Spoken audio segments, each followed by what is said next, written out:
안녕하십니까. 오늘은 사랑해야 하는 이유라는 제목으로 말씀을 좀 나누면 좋을 것 같습니다. 요즘 핫한 배우인데요. 저희 자매도 참 좋아합니다. 최근에 선제 없고 튀어라는 드라마가 최근에 종영이 됐는데 거기에 나오는 배우고요.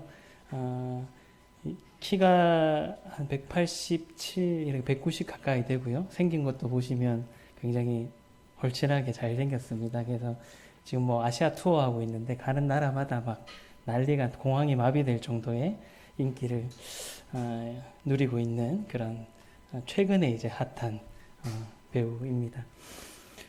뭐 이 배우뿐만 아니라 이렇게 연예인들을 좋아하는 그런 청소년들 많잖아요. 그러니까 그들이 이제 그 특정한 뭐 가수나 배우나 뭐 그런 연예인들을 좋아하는 이유들이 있습니다.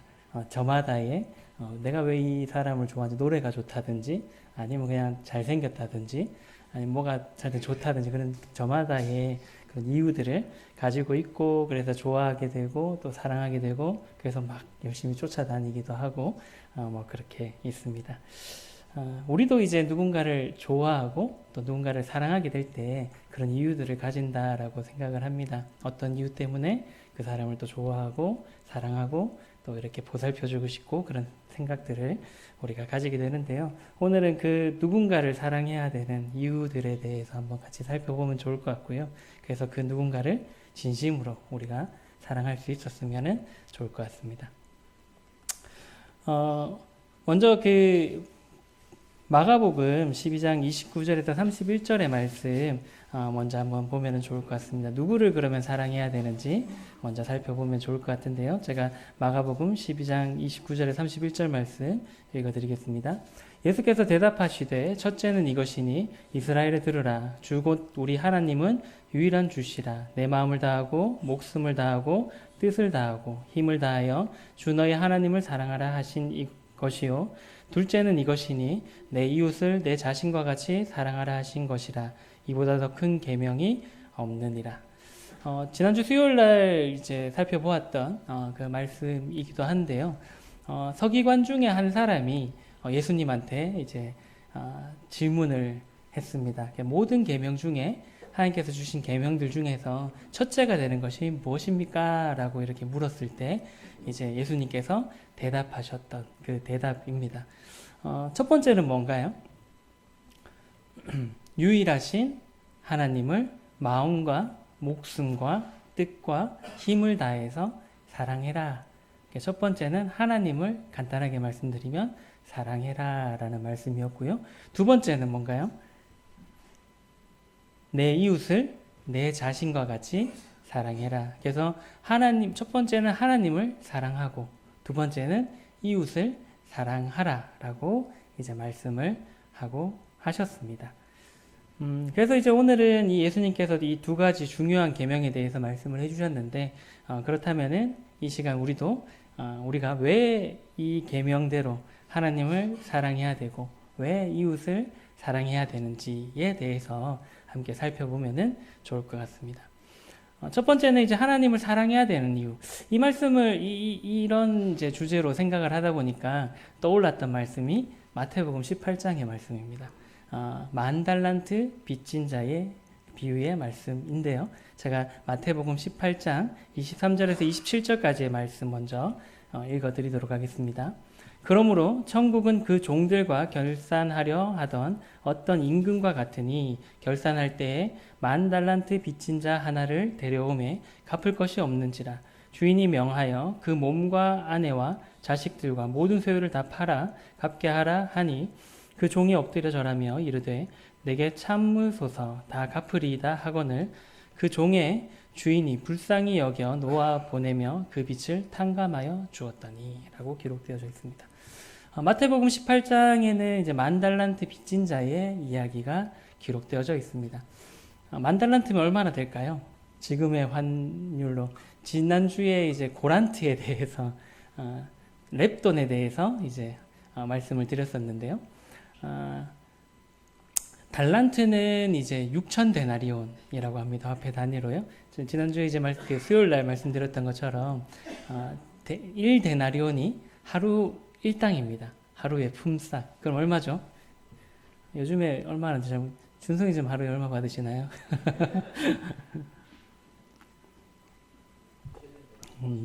준성이 좀 이제 고 인력이 높은 그런 수준의 인력이기 때문에 웬만한 이런 잡부들 소위 말하는 보다 많이 좀 받으시는데 일반적으로 이제 노가다 하러 가게 되면 요즘 얼마 받는지 모르겠는데 계산하기 편하게요. 일당이 10만 원이다라고 이렇게 생각을 해보도록 하겠습니다. 그러면은 그 1달란트가 6천 데나리온이면 6천일이란 품삯입니다. 6천일이면 몇 년인가요? 16년 정도 되는 16년치 연봉입니다. 그럼 얼마나 될까요?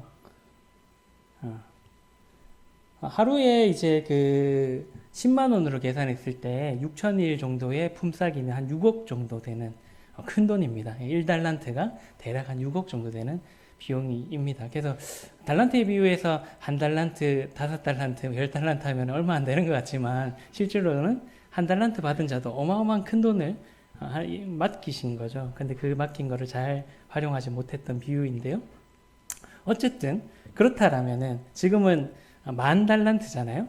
10,000달란트로 계산을 하면 얼마일까요? 여기에다가 공을 몇 개 더 붙이면 6조 정도 빚진 사람입니다. 예. 이 10,000달란트 빚진 사람이 적은 돈을 빚진 게 아니고요. 한 6조 정도 되는 거의 뭐 한 나라의 그 국가의 예산 정도 되는 돈을 빚을 진 사람이었습니다. 그러니까 이 사람이 여기 나오는 18장에 나오는 것처럼 이렇게 하는 게 당연한 거죠. 주인이 어떻게 했나요? 자식도 팔고 아내도 팔고 네 소유를 다 팔아서 갚아라 라고 했는데 도저히 다 팔아도 이 빚을 갚을 수 있는 능력이 되지 않았던 겁니다. 여기서 10,000달란트 갚을 수 있으신 분이 있으신가요? 있다면은 굉장하신 분이시겠죠. 아마 우리나라에도 개인적인 재산으로 뭐 6조 정도 갖고 계신 분들이 그렇게 많지는 물론 있습니다만은 많지는 않습니다. 그래서 이제 이 사람은 그 빚을 스스로 이렇게 갚을 수가 없어서 어떻게 했나요? 주인한테 조금만 참아 주십시오. 부탁드립니다. 제 자식 그렇게 다 팔 수는 없잖아요. 조금만 참아주면 제가 어떻게든 한번 갚아보겠습니다. 라고 이렇게 말을 했고요. 주인 입장에서 그 얘기를 들었을 때 갚을 수 있겠다라고 생각을 했을까요? 뭐 도저히 갚을 수 없는 금액이다라는 거는 그 주인도 알았을 겁니다. 그래서 이제 주인이 그 사람을 이렇게 보니까 참 불쌍하잖아요. 도저히 능력도 안 되고 갚을 방법도 없는 그 사람을 볼 때 불쌍히 여겨서 어떻게 해주었다고요? 그 빚을 다 탕감해 줬습니다. 멋있는 주인이죠. 굉장히 큰 은혜를 그 사람한테 베풀어 주었던 것입니다. 그래서 아마도 이 사람은 뭐 여기 성경에는 자세히 나와 있지는 않겠지만 얼마나 기뻤겠습니까? 그 자리에서 10,000달란트는 도저히 갚을 수 없는 빚을 탕감해 줄게 라고 그 얘기를 들었을 때 아마 뭐 이렇게 표현은 못했겠지만 굉장히 속으로 막 뛸 듯이 아마도 기뻤을 거다라고 생각을 해보게 됩니다. 우리도 이러한 빚을 진 사람들이었습니다. 지금도 빚을 지고 계신 분도 있을지는 모르겠습니다만은 우리도 우리의 힘으로 도저히 갚을 수 없는 그러한 빚을 진 자들이었습니다. 그 빚이 뭔가요? 바로 죄입니다. 우리나라에는 그 헌법이 있고요. 그 헌법을 근거로 한 수많은 민법과 뭐 형법과 뭐 여러 가지 법들이 쭉 이렇게 가지쳐 있습니다. 우리나라에서 지켜야 될 법들이 우리가 모르는 법들도 굉장히 많고요. 근데 대체로 여기 계신 분들은 법 없이도 사실 분들이라서 그런 법 몰라도 뭐 이렇게 처벌받을 정도의 행동들은 안 하신다라고 생각이 됩니다. 모든 나라에는 법이 있고요. 그 법을 꼭 지켜야 됩니다. 만약에 그 법을 지키지 않으면 이제 처벌을 받게 되죠. 그래서 그 나라에 살고 있는 사람이 어떻게 살아야 될지에 대한 기준이 되는 것이 이제 법입니다. 그래서 이제 법을 지키면 괜찮지만은 법을 어기면 작게는 그냥 뭐 훈방 이렇게 다음부터 그러지 마세요라고 하는 것부터 해서 벌금을 내거나 이제 좀 큰 죄를 지면은 감옥에 가거나 지금은 이제 사형제도가 거의 뭐 대한민국 폐지된 것과 같아져서 어쨌든 뭐 최고의 형은 이제 사형을 시키는 경우가 예전에는 있었죠. 그래서 이제 우리가 이 나라에서 살아가려면 그 법을 지키면서 살아야 되는 것입니다. 그래서 그 법을 지키지 않으면 뭔가요? 죄를 지었다라고 보통 얘기를 하죠. 하나님께서도 이러한 법을 인간들에게 주셨습니다. 그 법을 어기면은 지금의 시대와 동일하게 죄가 되고 또 하나님의 기준에 따라서 처벌을 받게 되는 것입니다. 레위기 18장 5절의 말씀에 보시면 너희는 내 규례와 법도를 지키라. 사람의 일을 행하면 그로 말미암아 살리라. 나는 여호와이니라 라고 이제 말씀을 하고 있는데요. 하나님께서 이스라엘 백성들에게 하나님의 법을 그들에게 주시고 잘 지켜라. 그리고 그렇게 지키면서 살면 살 수 있다. 그로 말미암아 살게 된다라고 이제 말씀을 하셨습니다. 근데 이 법을 온전히 다 지키는 사람이 있었을까요? 안타깝게도 한 명도 없었습니다. 그렇다면 이제 하나님께서 이 법을 주신 이유는 뭘까요? 우리를 죄인으로 만들기 위해서 네가 정말 죄졌구나. 네 죄인이다. 우리를 처벌하기 위해서 이 법을 인간들한테 주셨을까요? 그렇지는 않다라는 것입니다. 로마서 3장 20절에 보면 이 하나님께서 우리에게 법을 주신 이유에 대해서 말씀을 해주고 있는데요. 3장 20절 말씀 읽어드리면요. 그러므로 율법의 행위로 그의 앞에 의롭다 하심을 얻을 육체가 없나니 율법으로는 죄를 깨달음이니라. 하나님께서 우리에게 법을 주신 것은 하나님의 기준을 우리한테 먼저 알려주시려고 하셨던 거고요. 그리고 그 기준을 우리가 지키지 못함으로써 우리가 죄인이구나. 우리가 우리 힘으로는 이 죄를 해결할 수 없는 자들이구나 라는 것을 깨닫게 해주시기 위해서 이런 많은 법들을 주셨다라는 것입니다. 그래서 결국에는 이 율법을 다 지켜가지고 하나님 앞에서 의롭고 구원받도록 하시기 위해서 우리에게 주신 게 아니라 이 법에 우리의 생활을 이렇게 우리의 삶을 비추어 보면서 내가 죄인이었구나. 내가 정말 하나님 앞에 은혜를 구해야 되나. 아까 10,000달란트 빚진 자처럼 주인에게 엎드려서 용서해달라고 빚을 갚아달라고 이렇게 엎드려야 되는 자구나라는 것을 깨닫게 해주시기 위해서 이 법을 우리에게 주셨다라는 것을 이 로마서 3장 20절의 말씀을 통해서 우리가 알 수 있는 것입니다. 10,000달란트 빚진 사람이 자신의 빚을 스스로 갚을 수 없다라는 걸 알았을 때 어떻게 했나요? 그 임금한테 그 빚을 해결해 줄 수 있는 사람한테 이제 애원을 했던 것을 아까 살펴보았습니다. 우리도 우리의 죄를 스스로 해결할 수가 없습니다. 그렇기 때문에 우리도 우리의 죄를 해결해 주실 수 있는 그분께 매달리고 애원하고 그분을 바라보아야 되는 것이 마땅하다라는 것입니다. 그래서 이제 하나님께서는 그냥 이렇게 너희들은 죄인이니까 그대로 두는 것이 아니라 아까 그 10,000달란트를 탕감해 줬던 그 주인처럼 하나님께서도 우리 스스로 죄를 해결할 수 없는 우리를 위해서 그것을 알고 계셨기 때문에 그 죄를 해결할 수 있는 방법을 마련해 주셨다라는 것입니다. 그래서 그 죄를 해결해 주실 수 있는 분을 우리한테 보내주셨죠. 요한복음 1장 29절의 말씀에 보시면 이튿날 요한이 예수께서 자기에게 나아오심을 보고 이르되 보라 세상 죄를 지고 가는 하나님의 어린 양이로다 라고 이제 말씀하셨습니다. 예수님께서 세례를 받으려고 이렇게 쭉 나오는데 세례를 주고 있었던 요한이 예수님을 바라보면서 이런 말을 했던 겁니다. 세상 죄를 지고 가는 하나님의 어린 양이 우리에게 오고 계시다라고 이제 말씀을 하셨던 것입니다.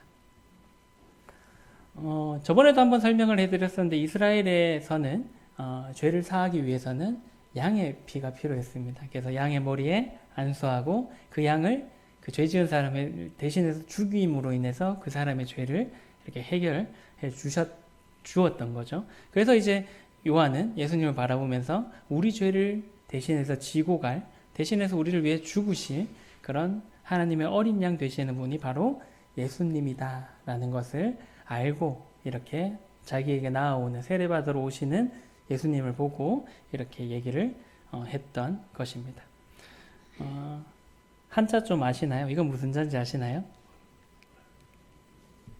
이 정도는 다 아시지 않나요?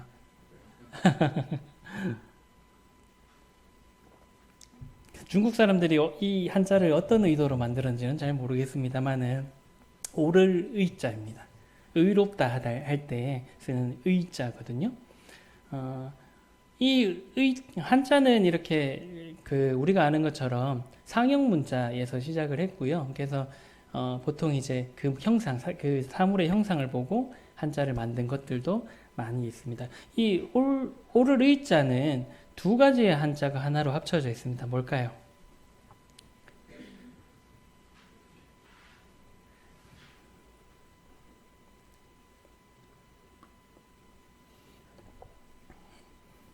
네. 맞습니다. 위에는 요 위쪽에 보시면 요 위에는 이 양양자가 위에 있고요.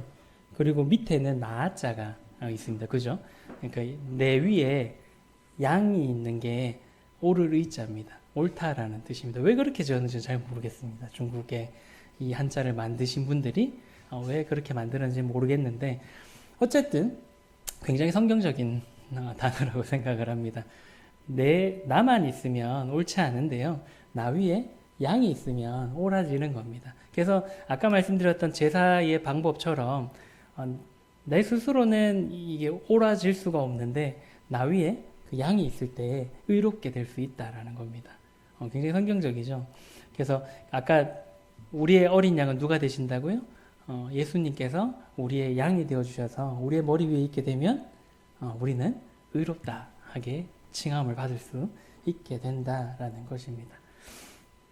그래서 우리가 이 양 밑에 있을 때, 예수 그리스도 안에 있을 때 우리가 의롭게 될 수 있다라는 것입니다. 그래서 우리는 하나님의 어린 양인 예수님 아래에 있어야 된다라는 것을 말해주고 있고요.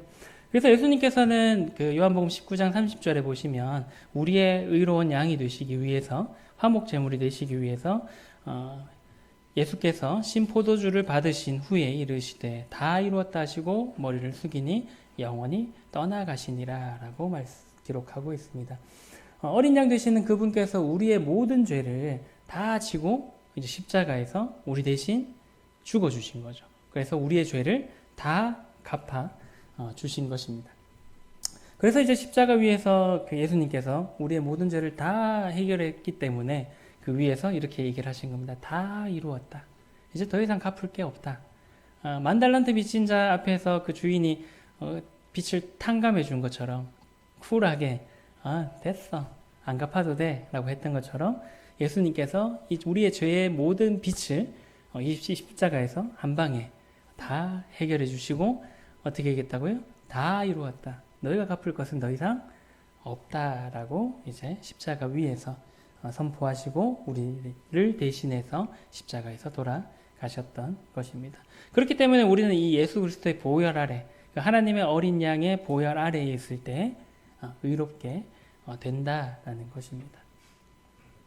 로마서 3장 26절에서 28절의 말씀에 보시면 곧 이때 자기의 의로우심을 나타내사 자기도 의로우시며 또한 예수 믿는 자를 의롭다 하려 하심이라. 그런즉 자랑할 때가 어디 있냐? 있을 수가 없느니라. 무슨 법으로냐? 행위로냐? 아니라 오직 믿음의 법이로니라. 그러므로 사람이 의롭다 하심을 얻는 것은 율법의 행위에 있지 않고 믿음으로 되는 줄 우리가 인정하노라.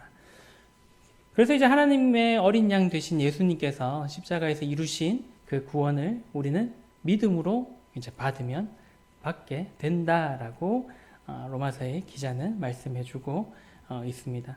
이 구원자 예수님을 믿는 자는 어떻게 된다고요? 의롭게 되고 우리가 의롭다 하심을 얻은 것은 이제 율법의 행위나 내가 어떻게 살았냐 아니면 이 율법을 얼마나 잘 지켰냐가 아니라 믿음으로 하나님께서 예수님을 통해서 이루신 그 구원의 사역들을 믿음으로써 받게 된다라는 것을 말씀해주고 있습니다.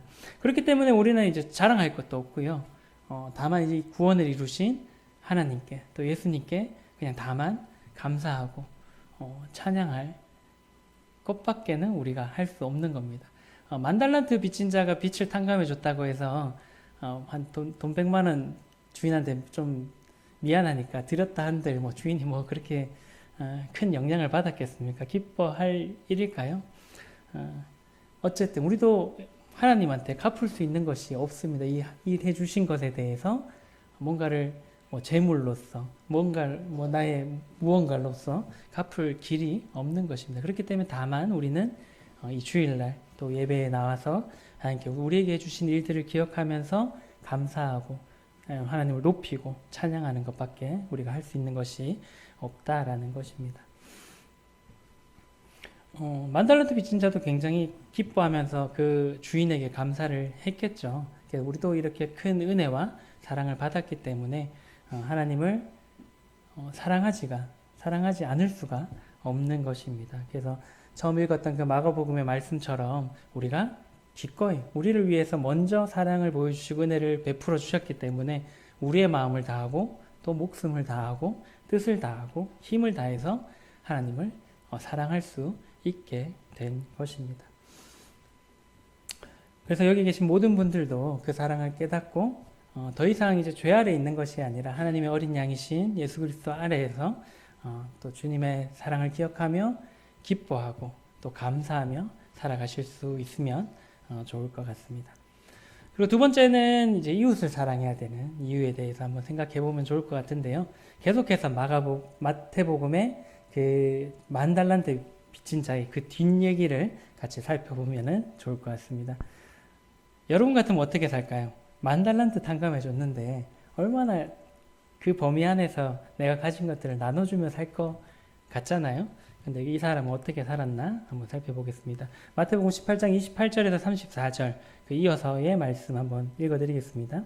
그 종이 나가서 자기에게 100데나리온 빚진 동료 한 사람을 만나 붙들어 목을 잡고 이르되 빚을 갚아라 하매 그 동료가 엎드려 간구하여 이르되 나에게 참아주소서 갚으리이다 하되 허락하지 아니하고 이에 가서 그가 빚을 갚도록 옥에 가두거늘 그 동료들이 그것을 몹시 보고 몹시 딱하게 여겨 주인에게 가서 그 일을 다 알리니 이에 주인이 그를 불러다가 말하되 악한 종아 내가 빌기에 내가 내 빚을 전부 탕감하여 주었거늘 내가 너를 불쌍히 여긴 같이 너도 내 동료를 불쌍히 여김이 마땅하지 아니하냐 하고 주인이 노하여 그 빚을 다 갚도록 그를 옥졸들에게 넘기리라. 만 달란트 이제 임금에게 탕감을 받고 그 탕감받은 사람이 이제 기쁜 마음으로 아마 집에 돌아가고 있었을 것 같습니다. 그런데 가는 도중에 자신에게 100데나리온 빚진 사람을 만난 거죠. 여러분들 같으면 어떻게 하시겠습니까? 내가 만 달란트 탕감받았는데 100데나리온 정도는 쿨하게 나도 안 갚아도 돼 라고 할 만한데 근데 어떻게 했나요? 그 빚진 자에게 어떻게 했다고요? 동료에게 목을 잡고요. 멱살 잡았는 것 같아요. 멱살 잡고 빚 갚아라 라고 얘기를 했다라는 것입니다. 그래서 이제 그 동료는 이제 당장 빚을 갚을 능력이 안 되었던 것 같고요. 그래서 똑같이 본인이 얘기했던 거랑 똑같이 얘기하잖아요. 참아주셔. 내가 꼭 갚겠다. 참아줘. 내가 꼭 갚을게. 라고 이제 그 사람한테 애원을 했지만 이제 그 사람은 아니야. 갚아야 돼. 하면서 감옥에 가두게 되는 일들이 일어나게 되었습니다. 물론 이제 이 사람의 심정은 충분히 이해가 갑니다. 그 여러 가지 만 달란트 정도 빚을 졌으면 자기 집의 형편이 굉장히 어려웠겠죠. 말씀드렸던 것처럼 100데나리온이라는 돈이 결코 적은 돈이 아니면 3달치 그런 급여입니다. 그러면 뭐 10만 원 잡아도 한 1000만 원 정도 되는 돈이기 때문에 결코 적은 돈은 아닙니다만은 어쨌든 자신이 빚져서 탕감받았던 이 일을 만약에 기억했다면 이렇게 하지는 아마도 못했을 거다라고 생각을 하게 됩니다. 우리말에 그런 말이 있죠. 화장실 들어갈 때랑 나올 때가 다르다. 이 사람이 딱 그 말에 맞는 행동을 했던 것 같습니다. 그래서 이제 다른 동료들이 보니까 야, 저 사람 만 달란트 빚진 것을 주인이 탕감해 줬는데 어떻게 100데나리온 빚진 사람을 저렇게 감옥에 가둘 수 있어? 라고 생각하면서 이제 주인에게 이 사실을 알려주게 되었고요. 주인은 이제 어떻게 됐나요? 화가 나서 이 사람한테 이런 배은망덕한 사람이 있나라고 하면서 이제 이 사람 너도 빚 갚아라라고 하고 이제 옥졸에게 넘겨줘서 옥에 가두게 되었습니다. 우리가 이제 이웃을 사랑해야 되는 이유는 받은 사랑과 은혜가 크기 때문입니다. 뭐 다른 이유가 다 뭐 많은 이유가 있겠습니다만은 우리가 이미 받은 은혜가 크기 때문에 우리가 그 은혜를 이웃에게 나누는 것이 마땅하다라는 것입니다. 마태복음에서는 예수님께서 또 이렇게 말씀을 하셨는데요. 마태복음 25장 40절에 임금이 대답하여 이르시되 내가 진실로 너희에게 이르노니 너희가 여기 내 형제 중에 지극히 작은 자 하나에게 한 것이 곧 내게 한 것이니라 하시고 예수님께서 이제 영광 중에 다시 오실 때에 대한 이야기를 하시면서 그때 지극히 작은 자에게 한 것이 곧 내게 한 것으로 여기겠다라고 말씀하십니다. 그래서 이 지극히 작은 자에게 했던 그런 모든 선한 것들에 대해서 칭찬하시는 장면이 나오거든요. 그래서 지극히 작은 자에게 한 것도 곧 주님께 한 걸로 하나님께서는 여기신다라는 것입니다. 반대로 25장 45절에 보시면 이에 임금이 대답하여 이르시되 내가 진실로 너희에게 이르노니 이 지극히 작은 자 하나에게 하지 않은 것이 곧 내게 하지 아니한 것이니라 하시니 반대로 지극히 작은 자에게 하지 않은 것이 곧 예수님께도 하지 않은 것으로 여기겠다라고 이제 말씀을 하셨던 것입니다. 우리가 이제 이웃을 사랑하는 것 역시 하나님을 사랑하는 것입니다. 우리가 받은 은혜를 기억하고 그 은혜를 나누는 것이 하나님께 그 은혜를 갚아가는 일이다라는 것입니다. 그래서 우리가 이웃을 사랑하신 모든 그런 일을 기억하면서 그로 인해서 우리를 나중에 나에게 이렇게 했구나라고 하시면서 이제 칭찬하신다라는 것입니다. 그래서 하나님께서는 궁극적으로 우리가 받은 그 은혜를 다른 사람과 아직 하나님을 모르는 사람과 혹은 성도들과 나누기를 원하고 계시다라는 것입니다. 요한일서 4장 9절에서 11절의 말씀에 보시면요. 하나님의 사랑이 우리에게 이렇게 나타낸 바 되었으니 하나님이 자기의 독생자를 세상에 보내심은 그로 말미암아 우리를 살리려 하심이라. 사랑은 여기 있으니 우리가 하나님을 사랑한 것이 아니요 하나님이 우리를 사랑하사 우리 죄를 속하기 위하여 화목제물로 그 아들을 보내셨습니다. 사랑하는 자들아 하나님이 이같이 우리를 사랑하셨은즉 우리도 서로 사랑하는 것이 마땅하도다. 하나님께서 우리를 어떻게 사랑하셨다고 요한일서에 사도 요한은 기록을 하고 있나요? 앞서 살펴보았던 것처럼 하나님께서 하나님의 어린 양인 독생자를 세상에 보내셔서 그를 십자가에서 화목제물로 삼으셔서 우리 죄를 속하여 주셨다라고 말씀하고 있는 것입니다.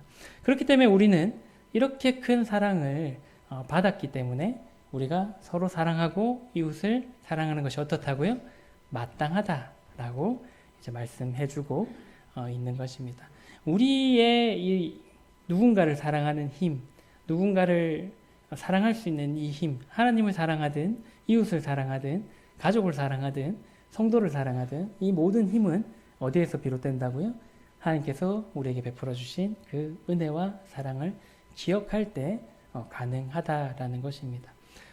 우리가 저도 이제 자식들을 키우고 있습니다만은 아이 둘을 키우는데요. 항상 이쁘지는 않습니다.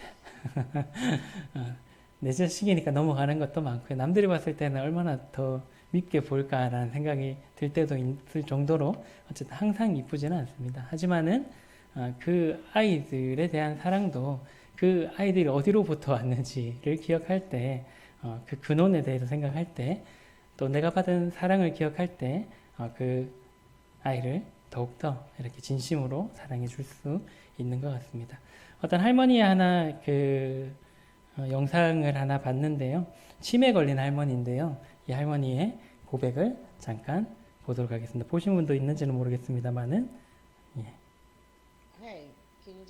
소리가 조금 작네요.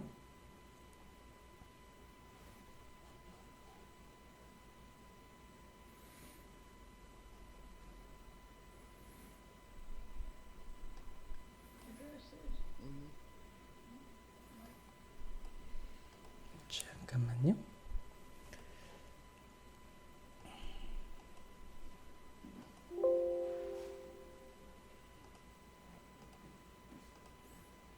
다시 한번. Hey, can you tell me what your address is? What my address is? Mm-hmm. I don't know. Okay. What color shirt did you have on yesterday? I don't know. What'd you have for lunch today? Food. Good food. All right. So who is Linda? Do you know Linda? Um, what about Paul? Paul? Paul. Oh, I don't know Paul is. All right. Who is Jesus? Well, Jesus is the one who saved me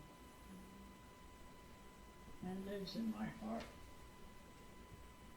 and will take me home. Quite amazing. I love him. 네. 이 영상에 이제 유튜브에 올라와 있는데 이 영상의 댓글에는 그래서 자식도 기억 못하는 린다는 딸이고요. 폴은 아들인 것 같습니다. 자식도 기억 못하는데 예수님을 기억한다는 게 감동이냐고 묻는 이렇게 댓글 다시는 분들도 많이 있는데 우리 입장에서 이 영상을 봤을 때 야, 모든 것을 다 기억하지 못하는데 예수님의 사랑은 기억하는구나 라는 것에 우리는 이제 감동하고 감사할 수 있게 되는 것 같습니다. 이 할머니가 이제 점심에 먹은 게 뭔지도 기억 못하는 그런 심각한 이제 치매의 증상이 있는 할머니인데요. 예수님이 누구냐고 물었을 때 나를 구원해 주신 분이시고 나를 아버지 집으로 데려가실 분이다. 나는 그분을 사랑한다라고 이제 고백을 한 그런 짧은 영상입니다. 대부분의 크리스천들은 이제 이 영상을 보고 하나님의 사랑을 다시 기억하고 이제 감사하는 댓글들을 많이 남겼고요. 하나님 믿지 않는 분들은 이렇게 좀 조롱하는 듯한 그런 댓글들이 많이 있는 것을 봤는데 우리는 이제 충분히 이 영상에 대해서 이제 함께 좀 공감할 수 있는 것 같습니다. 그래서 우리가 살아가면서 참 바쁠 때도 많고 또 여러 가지 어려움도 많고 또 나중에 모르겠습니다. 이런 일이 없어야 되는데 혹 이렇게 모든 것을 기억하지 못하는 상황이 되더라도 정말 우리가 받은 은혜와 사랑을 기억할 때 또 우리가 기쁨으로 살아갈 수 있게 된다라는 것을 한번 생각해 볼 수 있게 되는 것입니다. 그래서 이제 오늘 말씀드렸던 하나님을 사랑하는 것, 또 이웃을 사랑하는 것, 이 모든 것이 이러한 우리가 받은 은혜와 사랑을 기억할 때 이제 가능해진다라는 것입니다. 요한일서 4장 12절의 말씀에 보시면 어느 때나 하나님을 본 사람이 없으되 만일 우리가 서로 사랑하면 하나님이 우리 안에 거하시고 그의 사랑이 우리 안에 온전히 이루어지느니라 라고 말씀하고 있습니다. 아까 읽었던 이제 요한일서의 말씀처럼 우리가 이제 받은 사랑과 은혜를 만약에 나눌 수 있다면 우리가 하나님을 진정으로 사랑하는 그 모습과 또 이웃을 진정으로 사랑하는 모습을 우리가 보여줄 수 있다면 하나님을 본 사람은 이 세상에 한 명도 없지만은 그 모습을 통해서 하나님을 우리를 통해서 발견할 수 있게 된다라는 것입니다.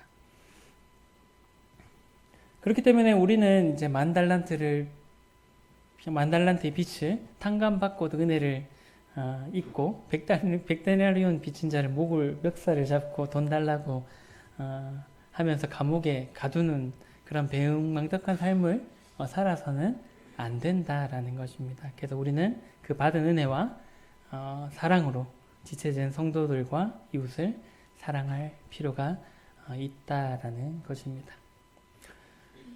고린도후서 2장 15절에 이런 말씀이 있습니다. 우리는 구원받은 자들에게나 망하는 자들에게나 하나님 앞에서 그리스도의 향기니라는 말씀이 있습니다.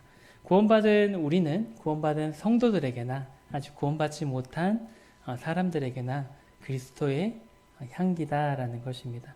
어떤 향기로 비춰질지는 각자의 삶에 달려 있겠죠. 우리가 어디 있었냐에 따라서 우리의 향기가 달라지는 것처럼 우리의 삶이 어떻게 나타나냐에 따라서 성도들에게 느껴지는 그 향기나 아니면 하나님 믿지 않는 사람들에게 이렇게 나타나지는 향기가 달라질 수 있다라는 것입니다. 우리의 삶이 그러한 이 만달란트 빚진 사람과 같은 삶이 되어서 우리의 향기가 아니라 정말 악취로 바뀌는 일이 없어야겠다는 생각이 들고요. 교회에 올라 있는데 나의 악취 때문에 교회에 들어오는 것이 꺼려지는 그러한 일이 없어야 되겠다라는 생각들을 해보게 되었습니다. 우리의 모습을 통해 하나님의 모습을 이제 추측할 수 있고 알 수 있기 때문에 우리가 정말 이런 사랑의 모습을 나타낼 필요가 있다라는 것입니다. 그렇기 때문에 먼저는 이제 우리가 하나님의 크신 사랑과 은혜를 믿고 또 하나님을 온 마음과 온 정성을 다해서 사랑하고 또 감사하고 그분을 높일 필요가 있고요. 그리고 이제 한 발 더 나아가서 오늘 말씀드렸던 것처럼 그 받은 은혜와 사랑을 기억하면서 그 받은 은혜와 사랑대로 살아가는 그 은혜를 나누는 그런 그리스도의 향기로서의 그런 삶을 살아가시면 좋겠다라는 생각들이 들었습니다. 어쨌든 이 모든 것이 가능한 것은 우리의 힘으로는 되지 않습니다. 우리는 굉장히 감정이 기복이 심한 사람들이고요. 우리에게 잘하는 사람에게는 잘하는 것이 쉽지만은 나에게 틱틱거리고 나에게 어려움을 주는 그런 사람들에게 사랑을 보이기는 결코 쉽지는 않습니다. 그래서 우리의 힘으로 할 수 있는 것이 아닙니다. 또 하나님을 사랑하는 일도 마찬가지인 것 같습니다. 하나님께서 우리를 사랑하신 것을 기억하지 못한다라면은 바쁜 생활 중에 하나님을 찾는 일이 우리가 많지 않을 때가 있잖아요. 또 하나님을 잊고 또 일주일을 살아갈 때도 참 많이 있습니다. 그래서 우리가 받은 은혜와 받은 사랑을 기억할 때 하나님도 사랑할 수 있게 되고요. 또 우리가 받은 은혜와 사랑을 기억할 때 우리의 이웃도 또 성도들도 우리의 가족들도 또 사랑할 수 있게 된다라고 생각이 됩니다. 우리의 모든 사랑의 힘은 그 원동력은 하나님의 사랑 안에 있다라는 것입니다. 돌아오는 이 한 주도 이렇게 살아가시면 참 좋겠다라는 생각들이 듭니다. 먼저는 우리 모두가 우리가 받은 하나님의 사랑과 은혜를 기억해서 비록 좀 한 주가 빡빡하고 좀 힘들지라도 그 은혜를 기억하면서 그래 이 할머니의 고백처럼요. 나를 구원하시고 나를 아버지 집으로 데려갈 그 주님을 바라보면서 기뻐하고 감사할 수 있으면 좋을 것 같고요. 또 그런 은혜들을 기억하면서 우리가 만나는 모든 사람들에게 그런 그리스도의 좋은 향기를 나타내는 그런 삶을 사시는 한 주가 되시면 좋을 것 같습니다. 네, 그럼 기도하고 시간 마치도록 하겠습니다. 사랑해 주님 감사를 드립니다. 저희가 받은 은혜가 얼마나 큰지를 오늘 또 한 번 더 기억해 보게 됩니다. 저희들을 의롭다 하시기 위해서 그 십자가의 고난도 기꺼이 감당하여 주시고 그 수치와 모욕을 기꺼이 참아 주심에 감사를 드립니다. 저희들이 그 큰 은혜 가운데 또 거할 수 있도록 하심에 감사를 드리고 또 그 사실을 알고 믿을 수 있는 그런 믿음을 주심에 또한 감사를 드립니다. 그러므로 인해서 우리가 하나님과 상관없이 살아갔던 저희가 하나님과 상관이시 하나님을 아버지로 부를 수 있는 하나님의 자녀가 되게 하여 주심에 또한 감사를 드립니다. 저희들이 이 큰 은혜와 사랑을 기억하면서 또 그 은혜를 나누는 자들이 되게 하여 주시고 또 받은 은혜대로 또 받은 사랑대로 이웃과 성도들을 사랑할 수 있는 저희들이 될 수 있도록 또 인도하여 주시기를 원합니다. 그래서 저희들의 삶 가운데서 그리스도의 좋은 향기가 나타내질 수 있는 삶을 살아가는 모두가 될 수 있도록 인도하여 주시기를 원합니다. 우리에게 큰 은혜를 베풀어 주심에 또 우리에게 큰 사랑을 나타내 주심에 다시 한 번 더 감사를 드리며 감사를 드리며 예수님 이름으로 기도를 드렸습니다. 아멘. 네, 감사합니다.